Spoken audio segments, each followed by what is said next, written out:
Assalamualaikum warahmatullahi wabarakatuh. Alhamdulillah. Alhamdulillahilladzi ja'alal ilma taharatan linnufus wa nuran lil basair wa tariqan ilal haqq wa hadiyan ilal jannah. Asyhadu an la ilaha illallah wahdahu la syarika lah wa asyhadu anna Muhammadan abduhu wa rasuluh. Allahumma salli wa sallim wa barik ala sayyidina Muhammad wa ala alihi wa ashabihi salatan wa salaman daimain mutalazimain ila yaumil qiyamah. Amma ba'du. Qala Allah Ta'ala fil Qur'anil Karim, A'udzu billahi minasy syaithanir rajim. Bismillahirrahmanirrahim. Syahrul Ramadan alladzi unzila fihi al-Qur'an hudan linnas wa bayyinatin minal huda wal furqan. Faman syahida minkum asy-syahra falyasum. Al-ayat. Wa qala Rasulullah sallallahu alaihi wasallam, al-muslimu man salimal muslimuna min lisanihi wa yadihi. Sadaqallah wa sadaqa rasuluhun nabiyul karim wa nahnu ala dzalika minasy syahidin wasyakirin walhamdulillahi rabbil alamin. Hadratal muhtaramin, Dewan Guru, para Bapak Ibu Guru SMPN 199 Jakarta, wabil khusus Bapak Kepala Sekolah, yaitu Bapak Dr. Andes Heri Wiharto MPD, dan juga tim IT, OCR, KPR, SMPN 199 Jakarta yang saya hormati, Bapak Ibu staf tata usaha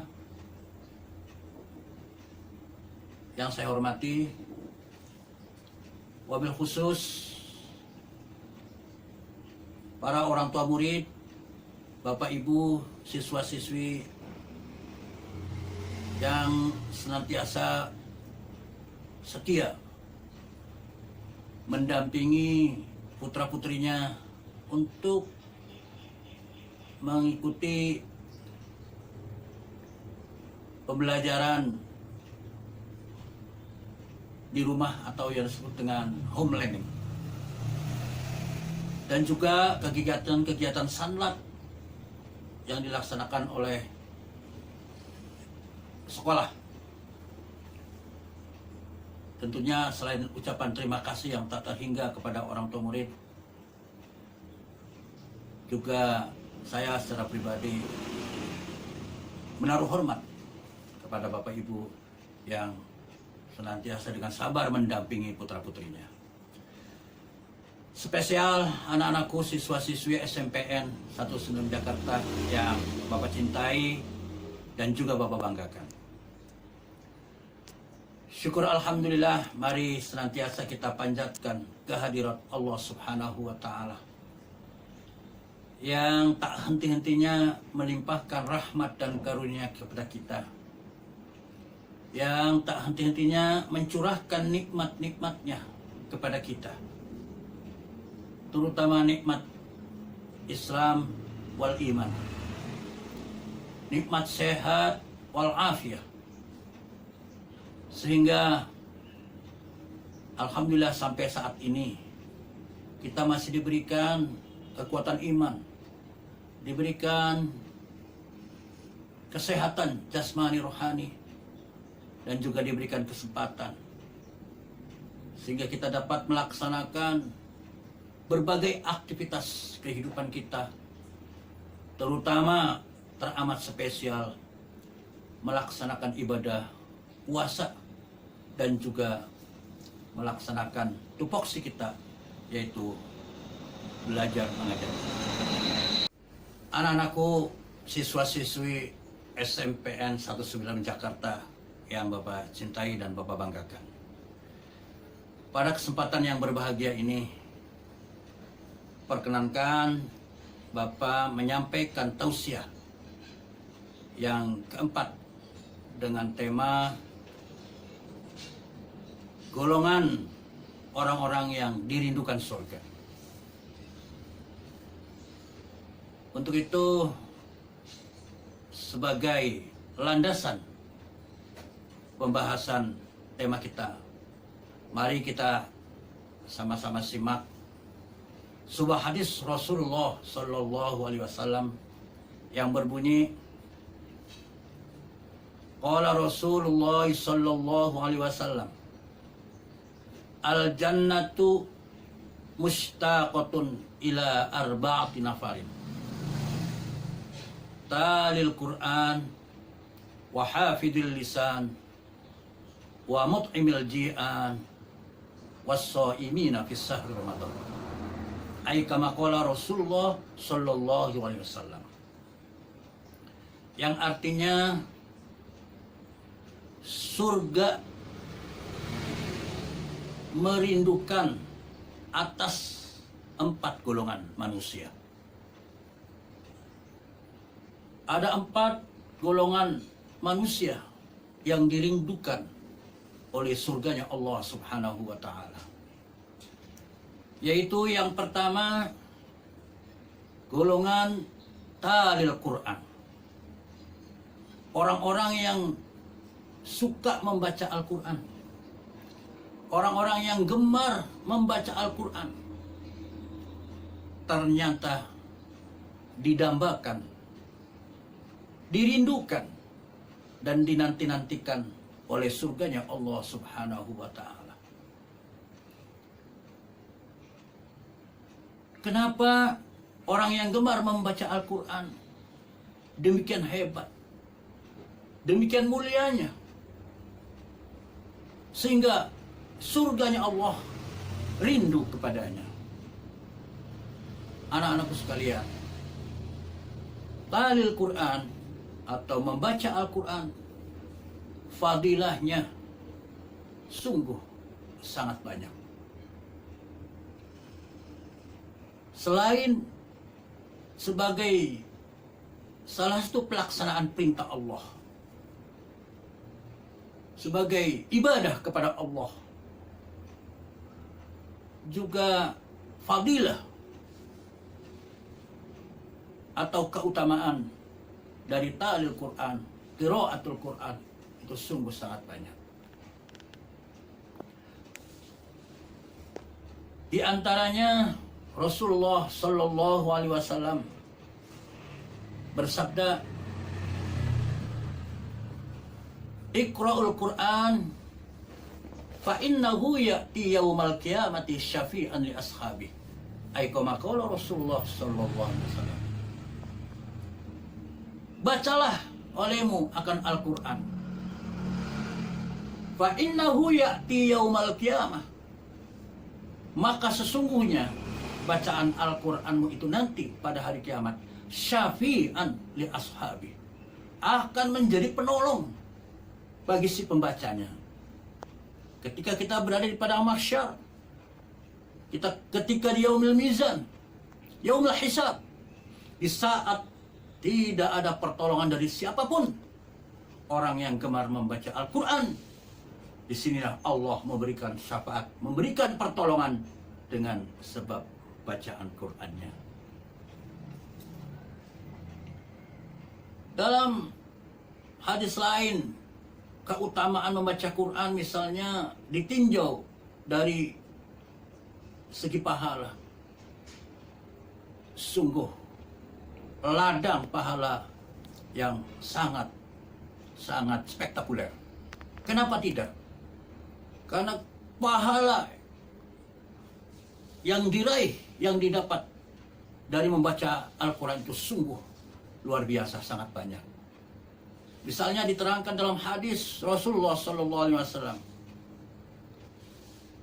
"Man qara'a harfan min kitabillahi fahuwa hasanatun. Fal hasanatu bi asyri amsalihha.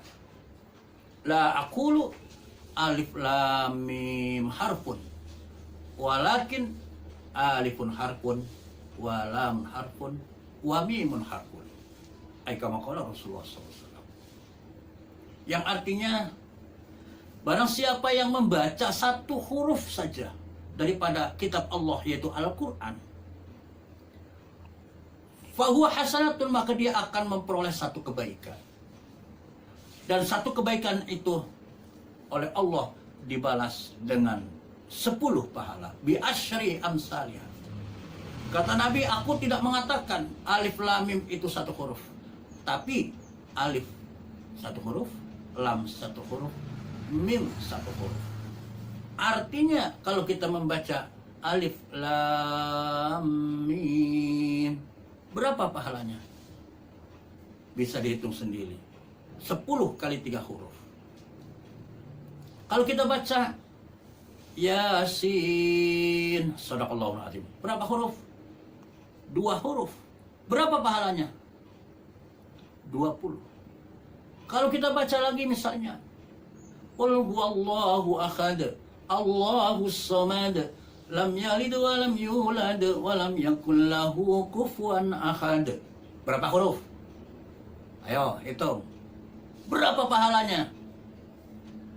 Itu baru surat Al-Ikhlas, yang dianggap salah satu surat pendek, tapi keutamaan pahalanya yang diraih bagi si pembacanya luar biasa banyaknya, sulit menghitungnya.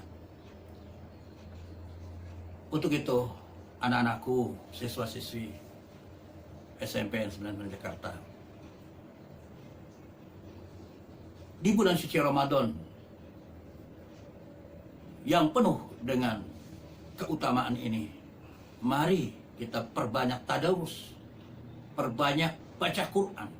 Tentunya bacaan Quran yang kita baca lebih dilipat gandakan lagi pahalanya. Membaca Quran merupakan ladang yang paling potensial untuk kita mendulang pahala yang sebanyak-banyaknya guna bekal hidup kita di akhirat nanti. Ini sangat penting. Anak sekalian, dan masih banyak lagi fadilah, keutamaan daripada baca Quran. Misalnya dalam satu ayat Allah berfirman, "Wa nunazzilu minal Qur'ani ma huwa shifaa'un wa rahmatul lil mu'minin." Al-ayah. Dan telah kami turunkan Al-Quran. Dan Al-Quran sebagai obat, sebagai penawar dari berbagai macam penyakit, terutama penyakit psikis bagi orang-orang yang beriman.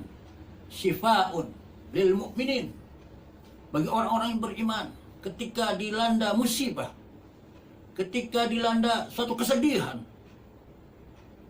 Apakah karena ditinggal oleh orang yang kita cintai, orang yang kita dekati, yang kita dekat dengan dia, misalnya ditinggal orang tua kita, ayah atau bunda kita, atau kita ditinggal kekasih kita.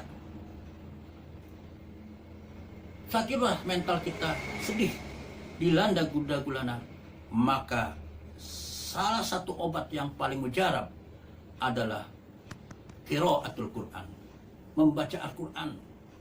Dengan membaca Al-Quran, jiwa kita, hati kita menjadi damai, menjadi tenang, bahkan timbul aura-aura positif yang menyebabkan kita merasa optimis, merasa yakin Allah sedang menguji diri kita. Artinya kita tidak akan larut dalam kedukaan.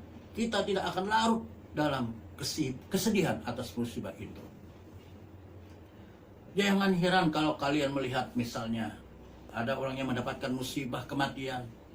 Di sisi kanan kiri banyak sekali orang yang membaca Al-Quran, sering kita menyaksikan. Itulah karena itu tuntunan dari para ulama, tuntunan dari para kiai. Ketika orang itu dilanda sedih, baca Quran. Huwa syifa'un lil mu'minin. Karena baca Quran itu sebagai obat penawar. Bahkan bacaan Al-Quran bisa mengusir makhluk-makhluk jahat, makhluk gaib, terutama jin ataupun setan. Jin-jin jahat yang akan mengganggu kita, yang akan membunuh kita, dengan dibacakan ayat-ayat Al-Quran, mereka ketakutan. Terlebih-lebih yang namanya setan, bisa hancur, bisa terbakar, bisa berteriak menjerit dia kalau didengarkan bacaan ayat-ayat suci Al-Quran. Utslu ma uhiya ilaika minal kitabi wa aqimis shalah. Innas sholata tanha 'anil fahsya'i wal munkar. Wa la dzikrullahi akbar. Wallahu ya'lamu ma tasna'un.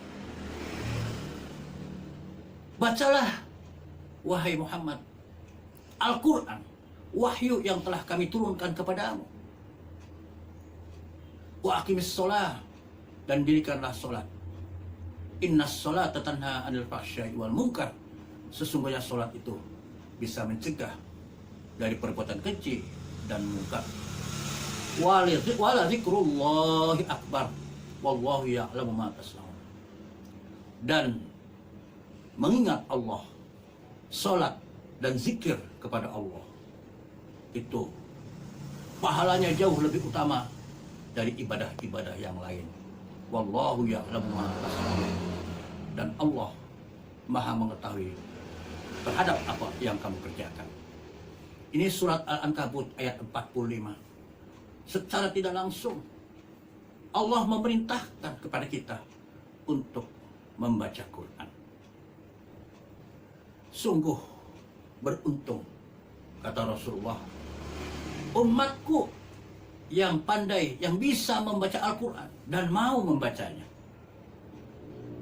Dan sungguh celaka, rugilah umatku yang tidak bisa membaca Al-Quran. Untuk itu, anak-anakku, siswa-siswi SMPN 199 Jakarta, bagi yang belum bisa baca Quran, bagi yang belum lancar membaca Al-Quran, ayo giatkan, baca Quran, mengaji, belajar membaca, cari teman yang pandai membaca, minta diajarkan, atau cari guru ngaji yang bisa membimbingnya dengan baca Quran. Bagi yang sudah pandai membaca Al-Quran, diperdalam lagi, dibaguskan lagi bacaannya, supaya bacaannya benar-benar tartil. Warattilil Qur'ana tartilah. Bacalah Quran dengan tartil. Baca Quran yang sesuai dengan kaidah tajwidiyah, sesuai dengan aturan-aturan ilmu tajwid. Untuk itu Sayyidina Ali radhiyallahu an, salah satu sahabat Khulafaur Rasyidin yang keempat, sekaligus juga beliau menantunya Rasulullah SAW. Beliau mengatakan yang disebut tartil dalam membaca Quran yaitu at-tajwidul huruf wa ma'rifatul wuquf. Membaca Al-Quran dengan mengetahui kedudukan makharijul hurufnya, bisa membedakan antara A dengan A. Beda alhamdulillahirabbil alamin dengan alamin, artinya pun akan beda. Ini yang disebut tajwidul huruf. Kemudian wa ma'rifatul wuquf, kata Sayyidina Ali, orang yang baca Quran tahu di Di mana saatnya berhenti? Di mana tempatnya berhenti? Wakaf, tempat berhenti, ada klasifikasinya, ada hukumnya beda-beda. Ini kadang ada orang yang mempunyai anggapan membaca Quran dengan tartil itu pelan-pelan, ayat demi ayat. Itu berarti belum mengerti tajwid. Bukan itu yang dimaksud oleh Sayyidina Ali. Gitu. Kalau orang yang mengerti klasifikasi wakaf, misalnya ada wakaf lazim, ada wakaf mutlak, ada wakaf jaiz, dan seterusnya. Sehingga kalau kita baca Quran dengan cepat, sesuai dengan aturan wakafnya, dengan cara murotal misalnya, itu nggak ada masalah. Contoh, kita membaca surat An-Nas, dibikin sekali nafas, boleh itu. Karena klasifikasi wakafnya, itu tidak ada wakaf yang disebut wakaf lazim yang wajib berhenti. Bukan berarti tartil Qul a'udzu birabbin nas berhenti. Enggak. Justru yang salah, Qul a'udzu birabbin nas, malikin nas, ilahin nas, tiap ayat berhenti tapi nggak nafas. Nah itu yang diharamkan, yang dilarang. Kalau mau nggak nafas, diwasol ujung harokat daripada kalimat huruf terakhirnya dibaca. Qul a'udzu birabbin nasi, malikin nasi, ilahin nas. Qul a'udzu birabbin nasi, malikin nasi, ilahin nasi, min syarril waswasil khannas.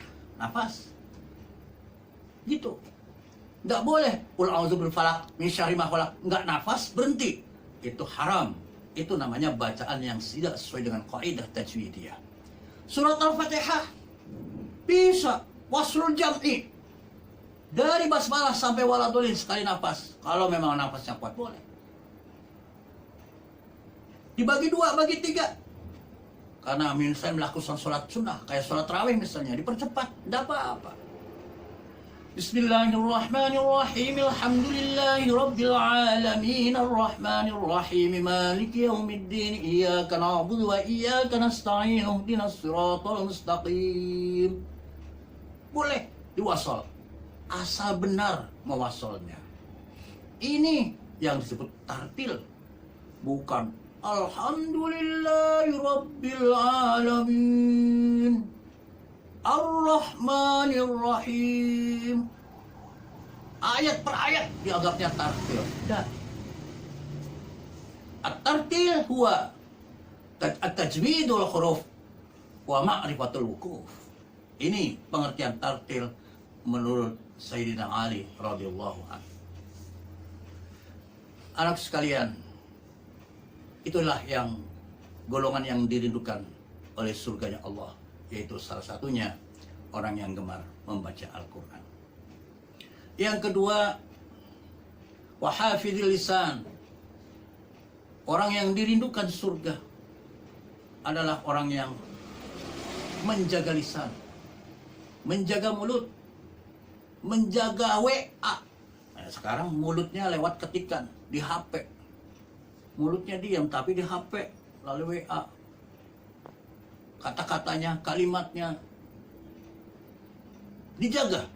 Jangan sampai membuat orang lain tersinggung. Jangan sampai membuat orang lain tersakiti. Justru kata-kata kalimat yang menyenangkan orang lain. Ini ya. Tentang hifdzul lisan, menjaga lisan. Bapak kira sudah Bapak terangkan pada sesi yang lalu. Ini tahu saja bahwa salah satu golongan yang dirindukan surganya Allah adalah orang yang pandai menjaga lisan, ucapannya.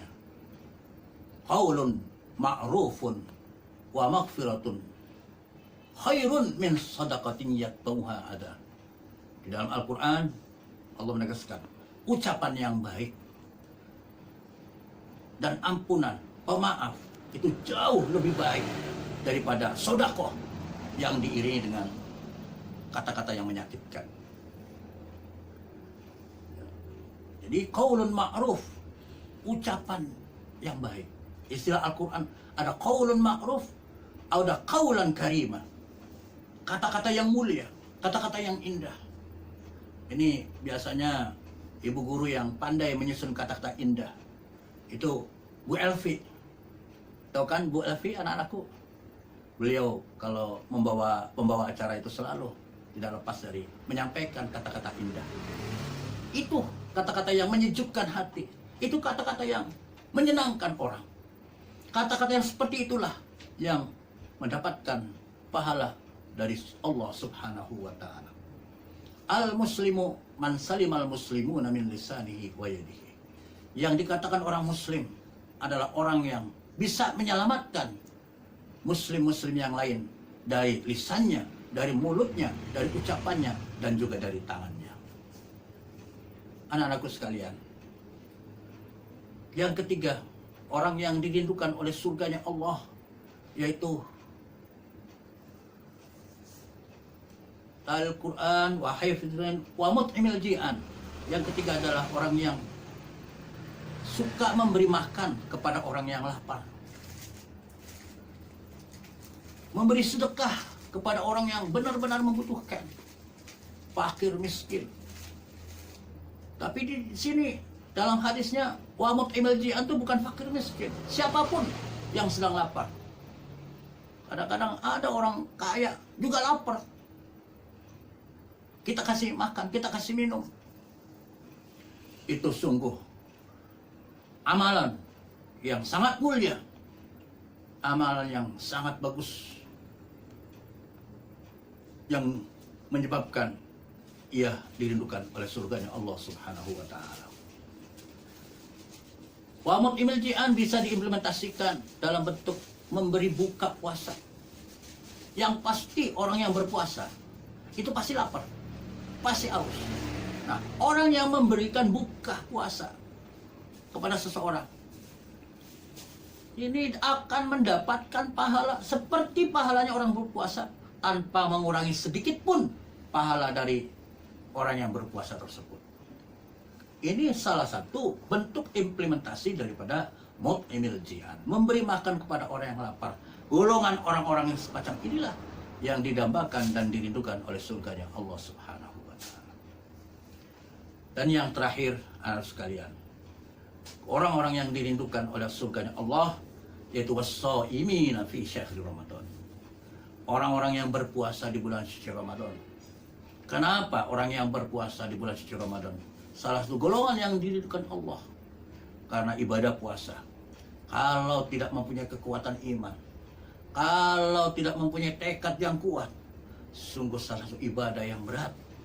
Kita dibatasi makannya, kita dibatasi minumnya. Bagi orang-orang tertentu, mungkin ibadah puasa termasuk salah satu ibadah puasa yang berat. Karena selain jiwa kita, iman kita, rohani kita, juga ibadah puasa membutuhkan fisik, kesehatan jasmani kita. Disinilah keistimewaan. Jadi ibadah yang bersifat i'tiqadiyah dan jasadi. Selain kekuatan iman, juga kekuatan jasad fisik tubuh kita. Inilah ibadah puasa. Makanya Rasulullah Sallallahu Alaihi Wasallam menegaskan dalam hadisnya, man shoma ramadhana imanan wa ihtisaban ghufira lahu ma taqaddama min dhanbi. Barang siapa yang berpuasa di bulan suci Ramadan dengan penuh keimanan, keikhlasan dan kesabaran, maka Allah ampuni seluruh dosa-dosanya yang telah lalu. Anak-anakku sekalian yang Bapak cintai, itulah 4 golongan yang dirindukan, didambakan oleh surganya, oleh Allah Subhanahu wa ta'ala. Surganya Allah Subhanahu wa ta'ala. Pernahkah kalian dirindukan oleh seseorang? Atau pernahkah kalian merindukan seseorang? Bapak yakin soal rindu-merindu, kalian tentunya lebih tahu.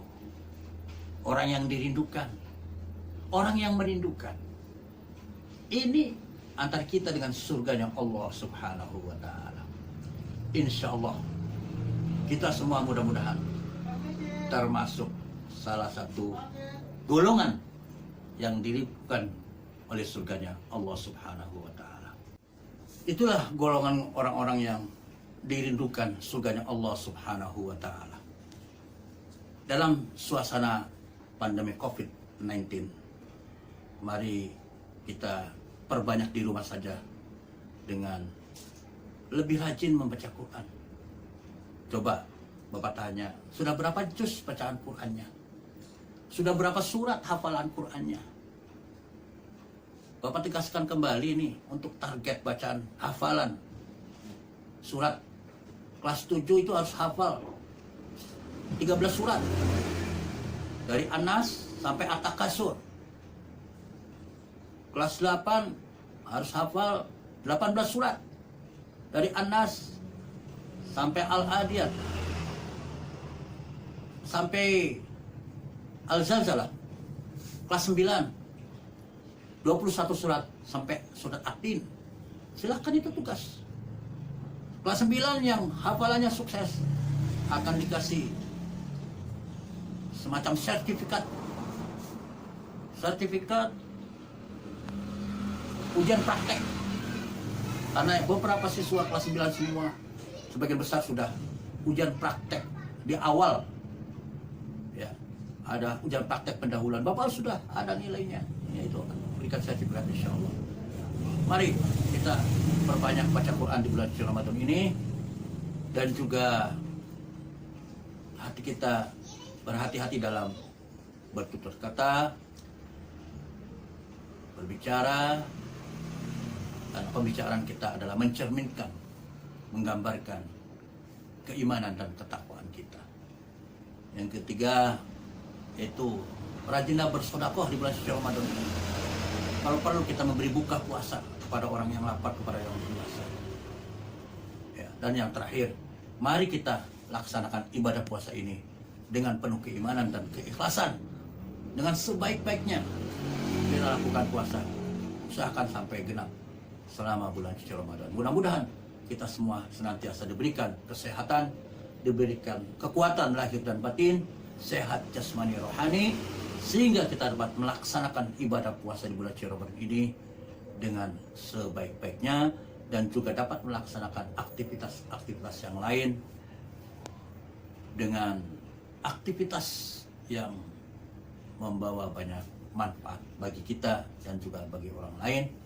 Semoga Allah Subhanahu wa Ta'ala juga senantiasa memberikan lindungan kita sehingga kita terhindar, dijauhkan dari virus atau COVID-19 yang membahayakan. Insya Allah kita semua akan dibimbing dan dilindungi oleh Subhanahu wa Ta'ala, oleh Allah Subhanahu wa Ta'ala. Amin, amin ya rabbal alamin. Demikian tausiah yang Bapak dapat sampaikan. Kurang lebihnya mohon maaf bila ada kata-kata yang kurang berkenan, kata-kata yang salah, terutama kepada Bapak Ibu Guru, mohon dibukakan pintu maaf yang seluas-luasnya. Hadanallahu wa iyyakum ajmain wal afu minkum wallahu muwaffiq ila aqwamit thoriq. Wassalamualaikum warahmatullahi wabarakatuh.